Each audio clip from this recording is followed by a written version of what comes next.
You're welcome to Explore Insight. In this video, I'd like to briefly talk about Cisco Packet Tracer.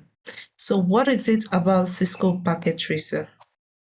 In Cisco Packet Tracer, I want you to note that it's a popular network simulation tool that aids network experts, students, or educators in designing, configuring, and troubleshooting network in a secured visual setting. Also, it's also important for you to note that with the use of this tool, user can test various network topologies, configuration, and situation without the need for actual hardware by simulating the network protocols and devices. So we want to look at the features of Cisco Packet Tracer. One of the features is that it simulates a wide range of network devices, such as router, switch, and so on, and even protocols, including the TCP/IP, the OSPF, and others.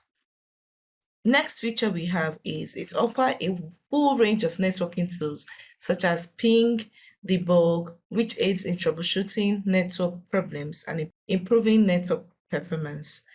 And next, it enables multi-users to collaborate on the same network project simultaneously. Now, what could be the benefit of using Cisco Packet Tracer? One of it is it provides a safe and visual environment for network experimentation. Also, it minimizes the need for physical hardware. Next, we have it enables quick and efficient network configuration and troubleshooting. And it allows users to create and share network designs and scenarios. And lastly, it assists users to build and develop the essential network skills and knowledge. Next on our slide is to go ahead to download and install the Cisco Packet Tracer. So going straight to your browser, you're going to type skill4all.com.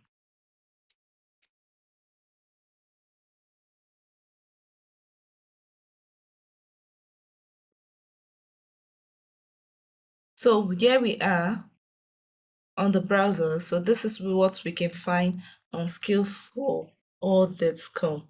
Now the next thing you need to do is to click on login. So at this point, it will ask for your email and password. So if you don't have any accounts, coming for the first time, all you need to do is to sign up. Now, for instance, I already had an account before, that is why you saw my details there. But if you're just coming for the first time, you have to sign up by first telling you your country or region of residence. So let's say, okay, so let me take Nigeria. And then we have select the year. So I'm just going to pick something at random. So not necessarily important. And the date of birth, let's just take it as January. And we click on continue.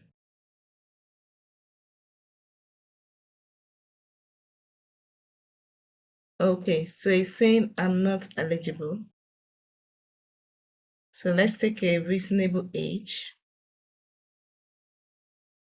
And then it asks for your first name.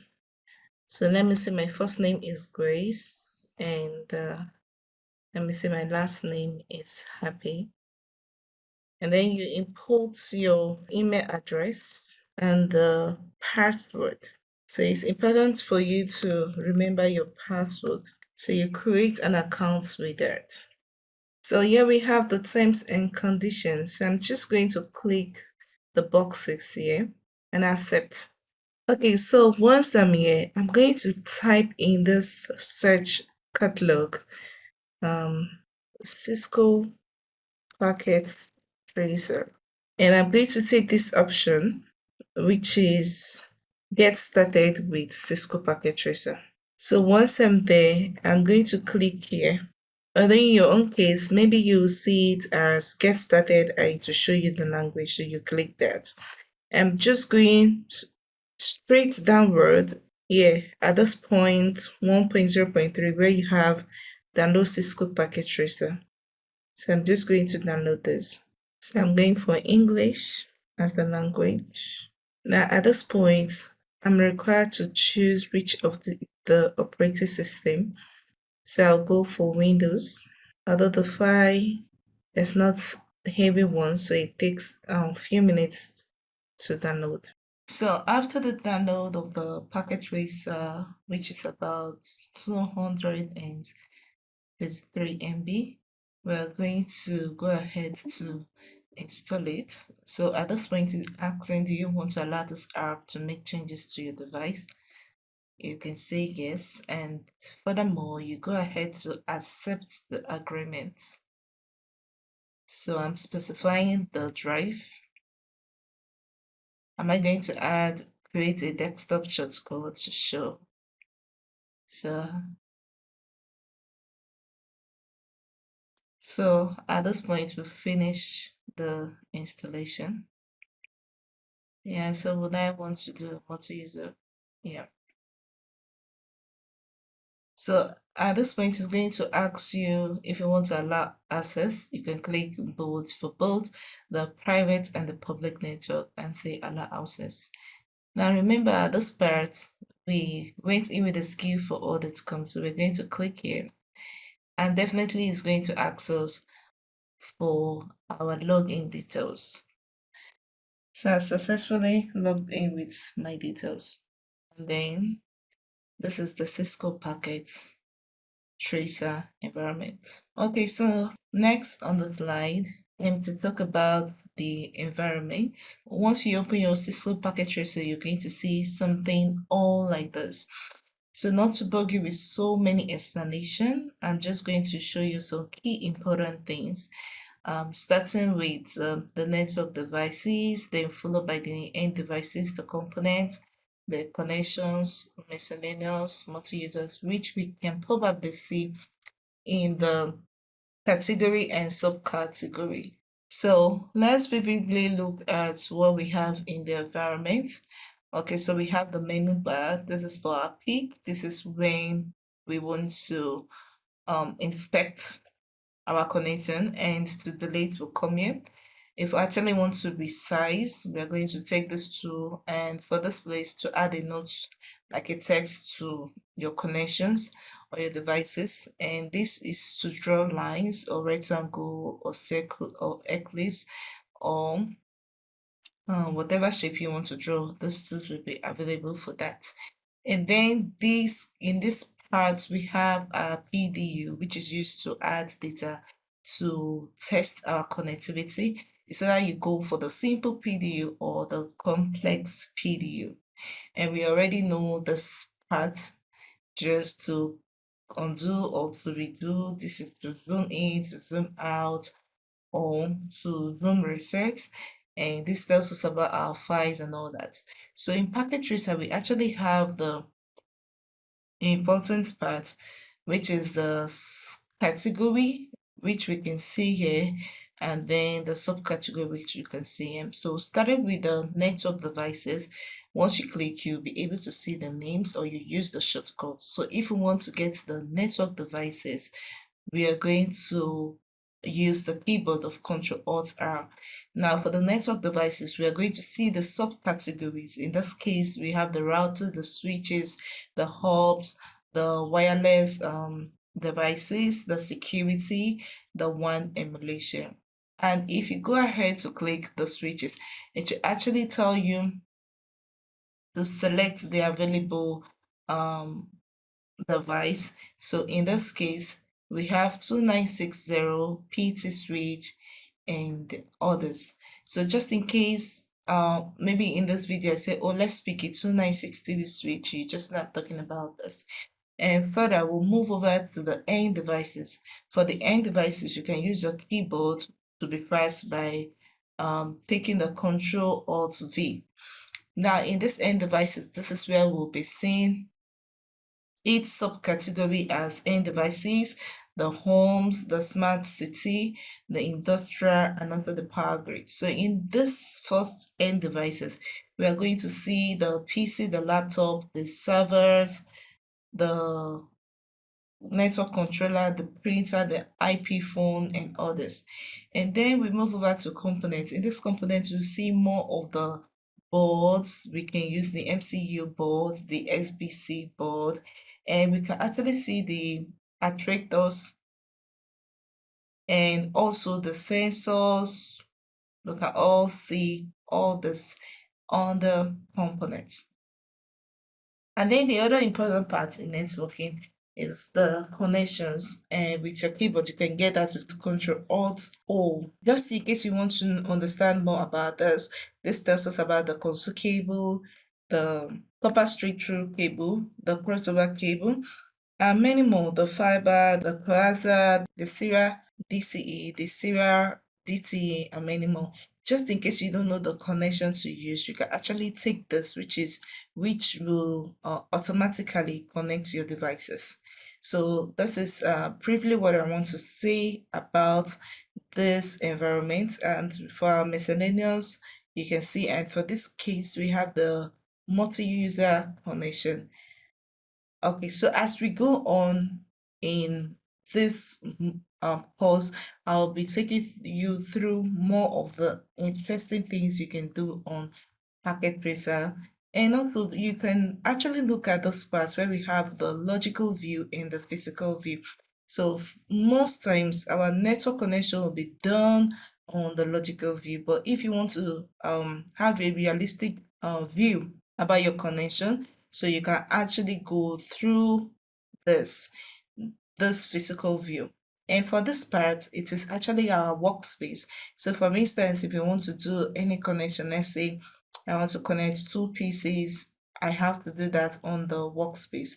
So I just take the PC, drag and drop here. So before we move ahead to having our connection done, so it's important for us to know the basic cabling. So that I'll basically talk about three basic cabling. So it's important for you to know that Packet Tracer provides the following cables that can be used to connect the network devices. And one of it is the copper straight through. Now, when you hear about the copper straight through, it is just used to connect unlike devices. And to further explain this devices operate in different layers of the OSI model. And it uses the Ethernet, the fast Ethernet, the gigabyte Ethernet port types. Now, one quick thing you should understand is how do we use the straight through cable for the following cabling. For instance, if you want to connect the switch to the router, you're going to use the straight through cable. Also for switch to PC or server, and also from hub to PC or server, all these connections will be done using the straight through cable. Then thing I also want to show you is how does this cable looks like. And if you look at the one side of it, you'll see how they look like based on the wire connection clip into the RJ45. Now in this part, it consists of 8 color codes. So it runs from white, orange down to brown. And in the side 2, we have the same, the white, orange down to brown. So the way it's being arranged on the side 1 is the same thing for side 2. Now let's see another kind of cabling. And the second one we have is the crossover. So we have the copper crossover. This is quite opposite of the copper straight through in the sense that it is used to connect similar devices, and these devices operate in the same OSI layer. And we can also use it with Ethernet, fast Ethernet, and gigabyte Ethernet port types, just like we do in the straight through cable.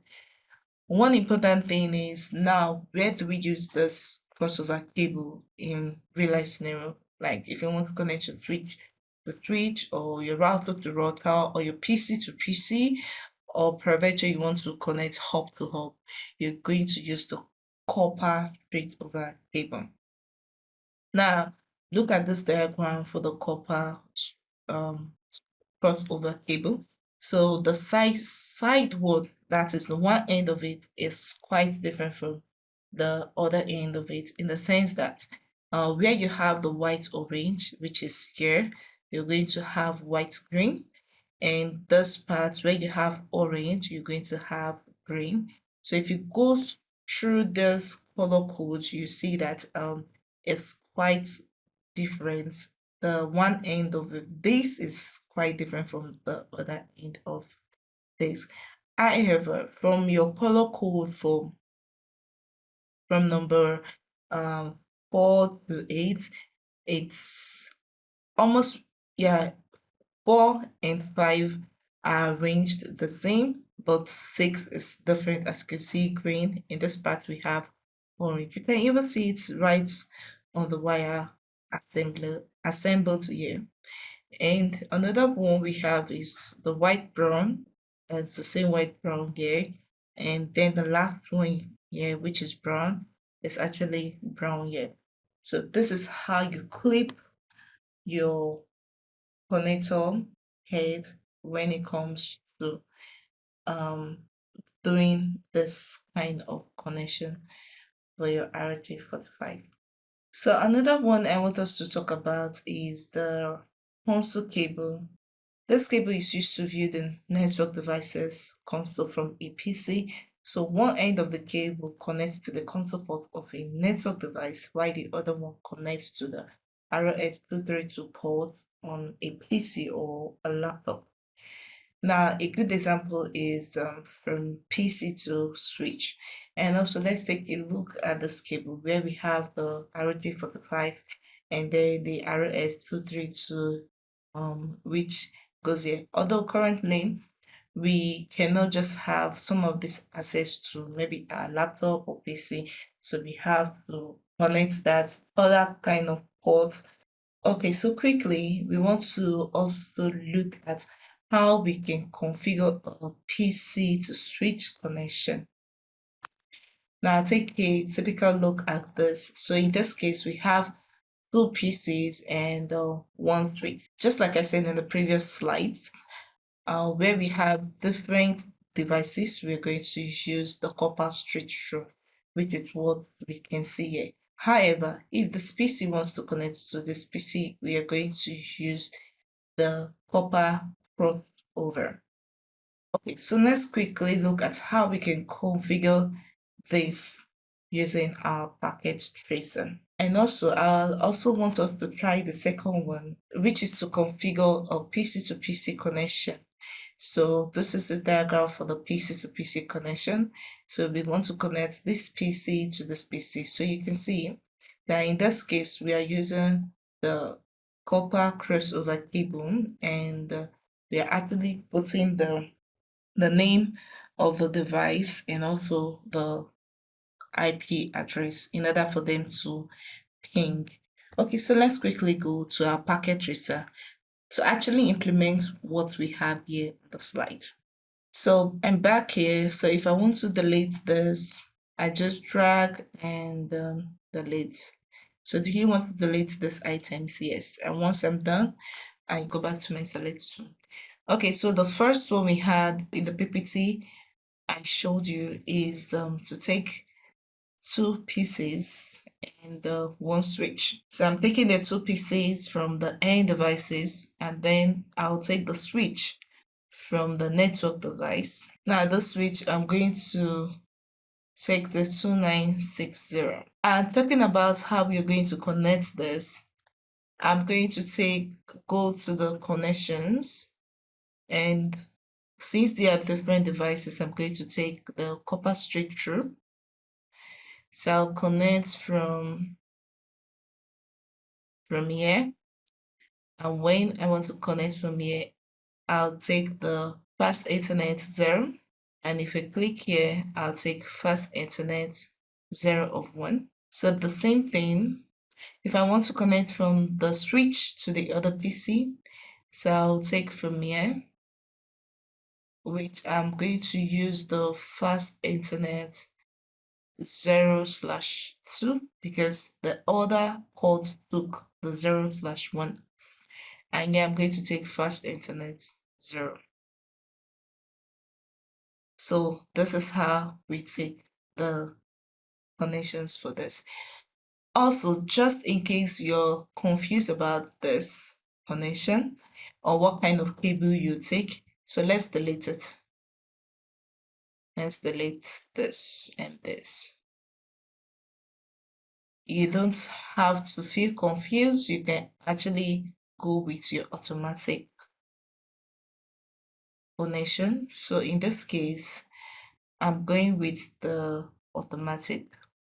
So for this automatic, I'll just click here and click here. That's it. So it will automatically fix that for me with the right cable.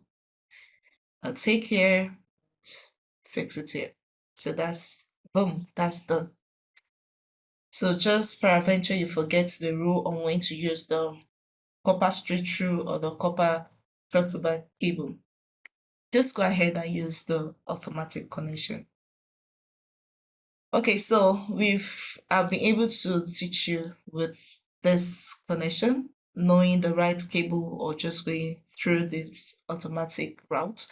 Now let's see another one, which I showed you in the PPT, where we want to connect the PC to the switch. And in this case, we're using the copper straight through. Okay, so let me show you the other one where we had to use the PC to PC. And since they are similar devices, we're going to use the copper crossover. So I'll go ahead to let me move this a bit here. Yeah, so let's have a clearer view. What I did was I just dragged this. Okay. So let's take the PC and two pieces, okay? So for the cable, in case you are confused, the same way, you just take this and take this. So automatically it shows that this is copper straight through. But peradventure you want to soft line and the right with the cable, just like the rules applies, you're going to take the copper crossover, then you connect from here. You take the first Ethernet 0 and you drag to the other end of the device, and then you take the first Ethernet 0. So this is done. And from the PPT, we had that the names were changed. So in this case, we have Peter. This case, we have Peace Christie. Now, if Peter wants to ping Christie, it's important for Peter to have Christie's IP address. So in this case, we are going to put IP address for both Peter and also Christie. So what do? You click the device. We can just come here to the desktop. So these are other things we can do here. So with time, I'll talk about some of them. So let's just go straight with the IP configuration. So in this case, we have to put the IP address manually for Peter. So once you come here, you notice that for the IP configuration, it's either you use the DHCP, which has to do with dynamic host, or you go for static. For the static, you have to impute that manually. So I'm going there to put 192.168, which signifies that that is class C. Then 20 dot, let's say 30. And once you come to the submax, you don't need to type. Automatically, it will give the subnet max for that. Now I'm going to close this. And the same thing I'm going to apply for Christie, but make sure that the IP address are not the same. So for Christie, we have 192.168, the same class C, .20.33. So once I'm done, I just close this. Okay, so now at this point, if Peter wants to ping Christie, we can do that by going straight to the command prompt. So how do you ping a network? You just have to know the IP address of the device you want to ping. So in this case, I can remember the IP address of Christy. So from Peter, I'm going to ping 192.168.20.33. So from the packets, we can tell that it successfully went through. So how many packets we sent for, how many we received for, and then the lot 0. Now to further test this connectivity, we'll be using the PDU.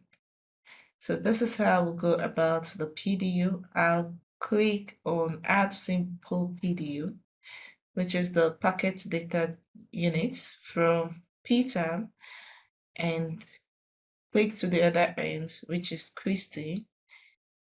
And then we go to the simulation, which is right here. You can say Shift S for the simulation. Take note, Shift R is for the read time, whereas Shift and S is for the simulation. So while I click the simulation, depending on what kind of information you want to get. If you don't want to get visually everything, what I mean is maybe you want to filter what you want to see or what kind of message you want to receive, you can just click what you want. So in this case, we have different protocols here. So if I just want to get for the ICMP, I'll just click this. Go ahead to play it. So we can see how the message was sent and how the message was received. Okay, so peradventure you don't want to filter this, you can just unclick, and to that, I don't want just the ICMP and I just want to play. I can actually add a packet from here to here, and I'm going to play. So to this, we'll be able to fix the connection for Peter and Christy, ping, and also use the PDU to test the connection. In the next topic, I'll be looking at the main iOS CLI modes. So please do want to watch my next video. Don't forget to like, to subscribe, and to also share with your friends. I'll be signing off now. Do have a nice time. Enjoy. Bye.